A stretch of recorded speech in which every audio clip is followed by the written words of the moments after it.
¿Cómo están amigos? Y bienvenidos a la Hora del Inmigrante, donde el día de hoy vamos a estar hablando con un especialista acerca de todo lo que tiene que ver con las universidades y los colleges en los Estados Unidos y cómo esos inmigrantes que se encuentran en este país, todos esos miles de inmigrantes pueden empezar a estudiar su carrera o si quieren seguir un posgrado, pueden tener la oportunidad. Vamos a estar hablando el día de hoy con Nashla Daguare, la cual es fundadora de Listos para College, ¿verdad? Que es una organización que ayuda a muchos inmigrantes en los Estados Unidos en el tema educativo. ¿Cómo estás, Nashla? Correcto. Hola, John, un placer. Gracias por compartirme un poquito de tu espacio hoy. Claro que sí, cómo no. Y bueno, estaba viendo un poco y hoy, como te expliqué al inicio, quería enfocarme en el tema de los inmigrantes, porque usualmente cuando escuchas hablando de temas de universidades en los Estados Unidos, siempre escuchas, bueno, la visa F, tienes que ir a la embajada, hacer el papeleo, y eso es muy bueno, y yo creo que nos hemos enfocado en el pasado en eso, pero hoy quiero enfocarme en todos esos inmigrantes que se encuentran dentro de los Estados Unidos con distintos tipos de estatus migratorio, para ver qué opciones tienen. Entonces, si por favor nos puedes explicar un poco a qué se dedica tu organización y qué hacen para estos inmigrantes. Seguro que sí. Bueno, mira, Listos para College nació. Yo en realidad tengo más de 15 años trabajando en universidades, desde Colorado, con la Wow. nieve, he dado proyectos en California, en Texas y ahora estoy en Florida, en Tallahassee. Y en realidad trabajo con el Departamento de Educación aquí, un poquito de política, que John, eso no es lo mío, por cierto. Pero bueno, en realidad, Listos para College nació porque queremos compartir, como dices tu información sobre primero el proceso en sí, el proceso de aplicar en la universidad, que es totalmente diferente al de nuestros países. Y segundo, explicar un poquito en sí cuáles son las opciones. A veces estudiantes que están de repente, como dices tú, en proceso de asilo o están aquí en diferentes estatus, tienen opciones y bueno, compartir esa información y cuando no la tenemos, ayudarlos a preguntar. No, excelente. Y te iba a preguntar, porque me llegan muchos clientes y personas preguntando, bueno, estoy en un proceso de asilo hoy en día, o un proceso de petición familiar, ¿sabes? Un esposo o esposa de ciudadano americano, un ejemplo, y me preguntan, ¿puedo ir a la universidad? Y entonces en ese momento yo les explico, basado en sus casos, usualmente sí pueden, no tienen problema, pero después llega la pregunta más profunda que es, qué beneficios puedo tomar o cómo puedo empezar a estudiar si mi estatus me permite estudiar en los Estados Unidos. Así que quería saber tu experiencia con este tipo de casos y usualmente cuál es la recomendación. Sí, mira, en realidad las universidades trabajan con cada caso, como dices tú, puede ser un estatus. Yo te voy a explicar, por ejemplo, el más común con el que yo trabajo, que son las personas, de repente estudiantes DACA, que se les conoce como DACA, y los estudiantes que están en proceso de asilo. No por decir indocumentados, pero en realidad dicen, no tengo un estatus aquí, puedo aplicar a la universidad. Lo que yo conozco, por ejemplo, aquí en la Florida y en Texas, primero voy a decir que cada estado es un mundo. En la Florida y en Texas me encantan las leyes porque ayudan mucho a estos estudiantes y tienen reglas para ayudar a estos estudiantes a aplicar sin necesariamente tener que ir a buscar una visa de estudiante, una I-20, un affidavit financiero, sino que los ayudan a entrar. En cuanto a ayuda financiera, también depende. Por ejemplo, en Texas hay ayuda financiera para los estudiantes indocumentados o estudiantes DACA, estudiantes que no tienen asilo, les asignan un poquito de ayuda estatal y aquí en la Florida no lo hay, pero hay bastante oportunidad de becas privadas, ¿no? Entonces, bueno, hay varios, no sé si puedo extender un poquito, hay Claro que sí, por favor. cosas sí, varias cosas a considerar. Primero que nada, aquí tenemos el college y tenemos la universidad, ¿verdad? Las dos estudiando lo básico, primero los primeros 2 años o una universidad de 4 años. Y en cada estado tú te puedes establecer como residente para efectos de la matrícula. Nada que ver con inmigración, pero residente para efectos de la matrícula para estudiar en estas instituciones públicas. Es decir, si yo he vivido en Florida un tanto tiempo y he contribuido a los taxes, a los impuestos del estado de la Florida, entonces a mí me toca una matrícula reducida como residente para efectos de la matrícula. Se llamaría in-state, ¿verdad? En inglés. In-state tuition, exactamente, sí. Si yo ahorita me voy para California mañana y empiezo a estudiar, a mí me van a considerar como no residente matrícula es más alta para mí, pagaría a veces el doble, a veces 3 veces la matrícula. Entonces, esa parte de ser residente para efectos de la matrícula, sin importar el estatus, es bastante importante porque nos define el precio. A veces puede pasar como te digo, el doble, a veces el triple. Entonces, bueno, eso de establecer la residencia, por ejemplo, en la Florida y en Texas, tienen para los estudiantes que no tienen estatus, les dan opciones para poder establecer esa residencia para efectos de la matrícula, los consideran después de cierto tiempo residentes y así pueden pagar un poquito menos reducida matrícula, porque bueno, en muchos casos, como tú sabes, en proceso de asilo las personas están trabajando, están pagando sus impuestos, están contribuyendo a los fondos del Estado, que son los que ayudan a cubrir esas universidades y colleges estatales también.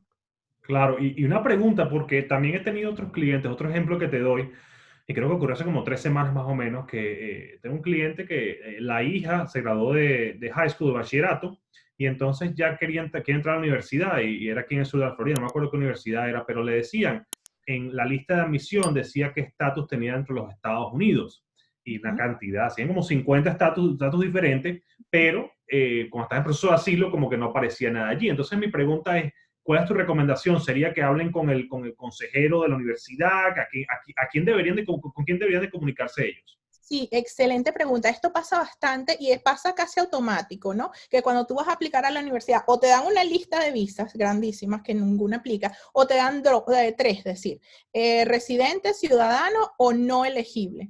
Y entonces muchas veces lo que pasa es cuando estás aplicando a la universidad es una computadora, ¿no? Ellos están, pum, pum, pum, pum, es una computadora y la computadora no eres residente, no eres ciudadano, pones no elegible, la computadora inmediatamente te cataloga de estudiante internacional.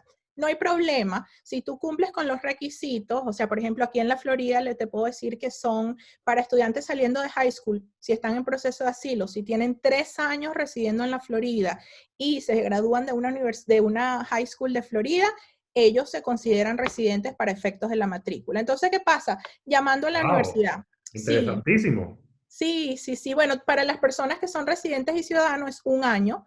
Para los estudiantes que están aquí sí, en proceso de asilo o como te digo, DACA o algunos otros estatus que son un poquito como en limbo, ¿no? Les dan esa opción de tener 3 años y haberse graduado de aquí de high school y entonces les ofrecen esa opción. Ahora, fácil, llamar a la universidad, al departamento de admisión y decir, mira, yo estoy aplicando, no soy estudiante internacional, tengo este tiempo aquí, tengo graduación de high school de la Florida y ellos manualmente lo arreglan en la computadora normalmente. Eso es un proceso, desafortunadamente a veces manual, pero no hay problema, es algo que pueden arreglar. ¡Wow! Interesantísimo. No lo sabía ni tenía la menor idea de cómo funcionaba esa parte, pero ciertamente es súper importante, porque como te digo, esa es la idea, y que las personas estén viendo el video y digan, bueno, mira, estos son los elementos que pide el estado de la Florida para que sea considerado in-state, porque yo sé que, por lo menos en FIU, donde yo fui a la universidad, va Sí. desde, por un ejemplo, $12,000 al año que cuesta la universidad a $30,000, y eso que FIU es bastante razonable, ¿va? Imagínate, no podemos hablar de otras universidades. Entonces, me parece muy interesante eso. Y cuéntame, ¿cuáles son los factores que toman las universidades aquí? Vamos a enfocarnos, si quieres, en el tema de la Florida y Texas, que yo creo que en estos momentos es lo que estamos como que, y no sé si te has dado cuenta que son, como tú dijiste, un poco más razonables en el tema ese de los inmigrantes. Entonces la pregunta es, ¿cuáles son los factores que ellos ven para poder admitir a una persona a una universidad o a un college? Sí, bueno, mira, son dos cosas diferentes. Si vas al college, si tú entras al college, se considera una admisión abierta. Tú, como en otros países, tú vas, te inscribes y no tienen eso de que sí me van a aceptar, no me van a aceptar. Siempre y cuando te hayas graduado de high school o traigas tus notas de otro país y sean notas promedio, tú entras al college, no tienen ningún tipo de criterio. Ahora, las universidades son un poquito dependiendo desde la más fácil de entrar hasta la más difícil de entrar. Ellos consideran en sí 4 factores que yo diría en general, ¿no? A veces otras cosas. Primero, el GPA, lo que llamamos aquí el GPA, el promedio de las notas, y esas notas tienen que ser de clases rigurosas, no pura bueno, no por echarle broma a yoga, porque a mí el yoga se me hace difícil, pero yoga, gimnasio, o sea, tienen que ser clases rigurosas, inglés, matemáticas, ciencias, todas esas clases, el promedio. Segundo, hay un examen que lo llamamos aquí el SAT o el ACT, es un examen de admisión, tienen que tener cierto puntaje en esos exámenes de admisión. Tercero, a veces ven las actividades extracurriculares o las horas voluntarias que tienen que tener, eso es nuevo para nosotros. Y bueno, a veces también piden cartas de recomendación de profesores, de coach, de algún jefe, de algún trabajo, y también pueden pedir un ensayo universitario en el que expliques, bueno, tu historia o expliques por qué quieres estudiar en esa universidad. Entonces es como una carpetota, le digo yo, no es carpetica, pero carpetota de cosas que se van trabajando en realidad, John, desde middle school, desde noveno grado, ¿no? Porque para tener promedio bueno, eso se va trabajando con hábitos y bueno, ya desde el principio, que no, de nuevo, a mí muy diferente a cómo trabaja esto en nuestros países. Claro, ¿no? Y también hay que recordarle que a todas esas personas que llegan a los Estados Unidos ya tienen, porque hay personas que llegan aquí en sus 30, sus 40 y de pronto quieren seguir en la universidad, que porque llegaron de sus países y bueno, quieren seguir forjando ese futuro y ese futuro educativo. Y hay que recordarle que por lo menos en el tema de maestrías y de doctorados en los Estados Unidos, postgraduate courses, como le dirían, ellos ven también muchos elementos diferentes, porque algunas veces una persona que tenga, un ejemplo, 40 años, la experiencia que ha tenido, los certificados que ha ganado, puede haber sido todo tipo de posiciones que lo pueden ayudar y aunque el averaje, el GPA no esté tan alto, eso puede como que ayudarlo y la universidad puede tomarlo en consideración para poder aceptarlos a uno de esos niveles educativos, educacionales, vaya redundancia. Entonces, quiero que también me hables un poco acerca de eso en el tema de postgraduate, las personas que quieren hacer maestrías o doctorado en los Estados Unidos. Buenísimo. Yo trabajo con muchos profesionales que llegan y dicen, bueno, Nashla, no el hecho de llegar aquí significa que tienes que empezar desde cero, como dices tú. Nosotros traemos profesionales que tienen muchísima experiencia. Entonces, yo creo que el secreto está en ver si estás en una profesión regulada o no regulada. Es decir, por ejemplo, abogados, cosas que requieren una certificación o un examen o una, exacto, certificación del estado en donde vivas, se consideran carreras reguladas y hay cosas que puedes hacer para sacar esa certificación. No necesariamente tienes que empezar de cero con una licenciatura, ¿no? Por ejemplo, hay programas para abogados internacionales, extranjeros, Sí. vienen, se entrenan aquí rápido, es un programa rápido y ya sales a tomar el examen del bar o el examen que te toque tomar, igual con odontólogos, etcétera, etcétera. Ahora, si tú terminaste tu licenciatura en un país extranjero y quieres empezar exactamente una maestría, perfecto. En la mayoría de los casos, la universidad te va a tomar en cuenta esa licenciatura, a menos de que se hagan algo diferente, ¿no? Por ejemplo, si yo estudié artes y quiero hacer una maestría en biología, bueno, a lo mejor tengo que retroceder un poquito, ¿no? Para formar esa fundación. Pero si es en la misma carrera, como dices tú, y tienes la experiencia y has tenido trabajos y experiencias que te han forjado, se entra fácil, no es necesario empezar de cero, sino que entras directamente ya a esa maestría. De repente te hacen tomar un examen para mostrar tu inglés, el nivel de inglés y otras cosas, pero se hace fácil. Así que yo siempre digo, no es necesario empezar de cero, nunca. Claro, ¿no? Y esa es la idea y yo le digo a las personas que es algo fundamental aquí en los Estados Unidos, que tienes que aprender el inglés. Es algo fundamental, porque el problema es que cualquier cosa que quieras hacer en los Estados Unidos, saliendo ya del sur de la Florida, todo el tipo de negocio y de situación profesional va a requerir de que hables el inglés, que domines el inglés. Así que es súper fundamental aprender el idioma. También, si puedes seguir estudiando, yo sé que algunas veces por cuestiones económicas las personas no pueden seguir estudiando, entiendo eso 100%, pero si tienes la oportunidad de poder seguir haciendo cursos adicionales, me parece que en este país, de verdad que el cielo es el límite en este país. Muchas personas cuando me ven a mí como abogado piensan que yo nací aquí, que yo nací y me crié en Venezuela. Yo de que a los 17 años, yo fui militar, yo trabajé yo trabajé lo que tú quieras, que no puedes pensarlo. Y me gradué como abogado en los Estados Unidos. No fue nada, o sea, así fue mi historia. En 5 segundos te la acabo de contar. Entonces las personas tienen que poner el 100% para llegar a ese punto, del punto de que puedan llegar a estudiar la carrera que quieren y lograr los sueños que quieren lograr, porque en este país están las oportunidades para todos. desde la persona que tenga menos recursos a que tenga más recursos, ahí siempre hay una vía para poder estudiar o poder empezar el negocio que tú desees empezar. Hablando de la parte económica y financiera, financial aid, la parte de ayuda financiera vamos a enfocarnos si quieres en Texas y en Florida, que me dijiste que eran más o menos similares. ¿Cómo una persona que se encuentra en un proceso de asilo en los Estados Unidos o una persona que se encuentra en bajo una petición familiar esperando respuesta del gobierno puede beneficiarse de esto? ¿Hay algún tipo de beneficio en la Florida o en Texas? Sí, mira, para pagar la universidad, claro, ya apartando planes de ahorros, planes de prepago para pagar la universidad, si están buscando ayuda financiera, son tres, como les digo yo, canales, ¿no? Está la ayuda financiera federal o la ayuda financiera estatal, el FAFSA, que en realidad siempre les digo a las personas consultar con el abogado a ver si en su caso pueden aplicar y recibir cierta ayuda del gobierno. Para estudiantes que no califican para el FAFSA, en Texas está el TAFSA. Entonces, ese es el estado de Texas, le otorga una cantidad del gobierno del estado a los estudiantes que no califican. En Florida no lo hay, pero bueno, en cuanto a la ayuda financiera, eso es una parte. Por la parte del FAFSA pueden aplicar. Si son elegibles para aplicar, aplican y pueden ir a cualquier universidad y usar ese dinero. También están las becas y, John, para las personas que tienen proceso de asilo o de repente tienen restricciones en cuanto al estatus, siempre recomiendo buscar becas privadas. Lo mismo que también recomiendo, que no les dé miedo aplicar a universidades privadas. Por ejemplo, en la Universidad de Miami, ustedes ven el precio de la matrícula y se van a caer de la silla, ¿verdad? Sí, yo me caí una vez, así que sí, entiendo perfectamente. Sí, 50, 60, 70 mil dólares al año. Pero ¿qué pasa? A veces si tienes buenas notas y eres un estudiante excelente, ellos tienen, lo conozco yo porque he trabajado en las universidades privadas tienen más fondos y más dinero para dar. Es muy común que a ellos, a un estudiante que de verdad quieren en su clase, que es buen estudiante, le den 70 mil dólares en becas al año. Es fácil. Entonces, no les tengan miedo a esa etiqueta hasta que, bueno, ya hayan aplicado.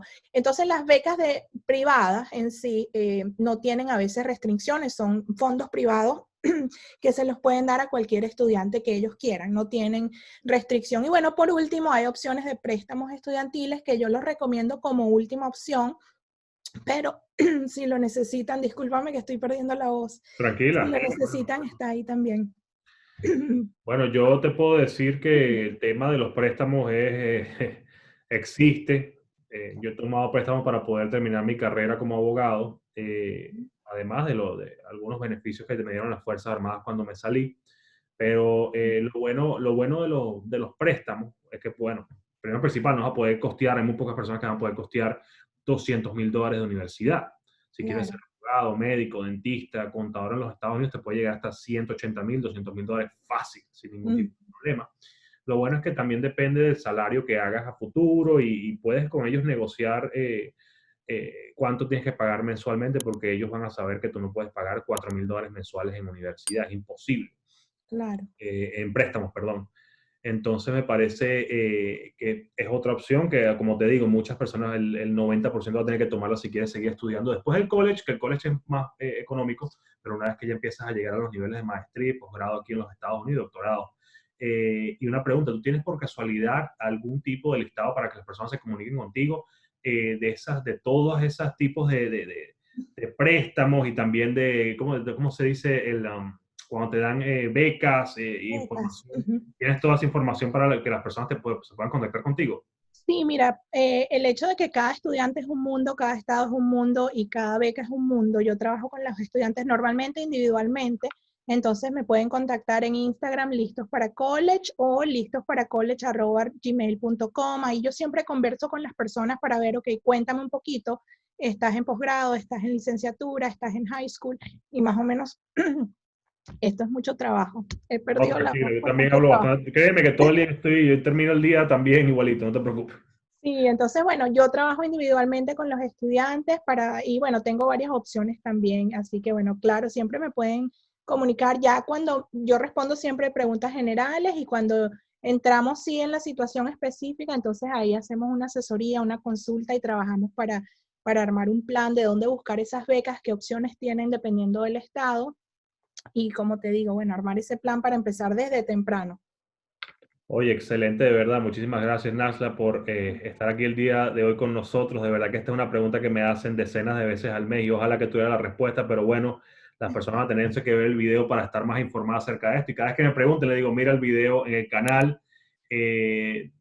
Como dijiste ya, diste tu email, tus redes sociales, se pueden contactar contigo para cualquier tipo de pregunta. Y oye, de verdad que es excelente que puedas entonces ayudar a todos estos inmigrantes que están hoy en día con esa duda para que puedan navegar en los mares académicos aquí en los Estados Unidos, que son, algunas veces se ven más complicados de lo que son, y hay que simplemente tocar la puerta para ver si puedes entonces recibir cierto tipo de ayuda que se pueda. Exactamente. Muchísimas gracias por estar aquí el día de hoy. Les quiero recordar a las personas que se suscriban al canal La Hora del Inmigrante, también por las redes sociales La Hora del Inmigrante. El mío es John de la Vega Law, que es la firma de abogados que tenemos aquí en los Estados Unidos. Y bueno, unas últimas palabras, Nashla. No, bueno, me encantó que tú cerraste con eso, John. Siempre a veces la gente les da miedo preguntar. No tengan miedo de preguntar, tocar la puerta, preguntar y preguntar, porque les van a dar la respuesta, si sea buena o mala. Es bueno siempre saber informarse en vez de asumir. Así que mucha suerte y ánimo porque las oportunidades las hay. Excelente, Nashla. Bueno, muchísimas Gracias. gracias y este fue otro programa más de La Hora del Inmigrante. Muchísimas gracias.